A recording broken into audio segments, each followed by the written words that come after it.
नौशर फिरोज खान ख़बर शामिल कयूं पिया। मंसूर मलिक जी रिपोर्ट मुताबिक मोरो तालका बार एसोसिएशन के सदर एडवोकेट अमीनुद्दीन खासकेली और जनरल सेक्रेटरी एडवोकेट कादिर बख्श कोराई, एडवोकेट माजिद हुसैन जरदारी और बेन तरफा जज साहिबान के मान में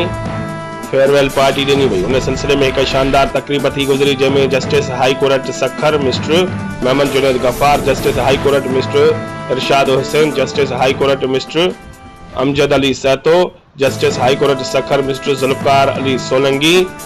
फार्मर जस्टिस अब्दुल रसूल मेमन, एंटी करप्शन जज हैदराबाद मिस्टर अब्दुल गफूर कलोड़ो, सेशन जज सखर अमजद अली बोयो, सेशन जज दादू मिस्टर मनोमल खहेजा, सेशन जज नौशर फिरोज महबूब अली जौहरी, सेशन जज नवाब शाह इकबाल अहमद ख्वाजा, सेशन जज मोरो मोहम्मद अवैस अबड़ो, एडिशनल जज नौशर फिरोज कमरुद्दीन अब्बासी, सीनियर सिविल जज मोरो अयाज अली कनासरो, सेकंड सिविल जज मोरो शफकत हुसैन शजड़, जुडिशल मैजिस्ट्रेट मोरो वसीम अहमद लाखीर, एडवोकेट शौकत अली बियो और बेन वडी अंग में शिरकत कई।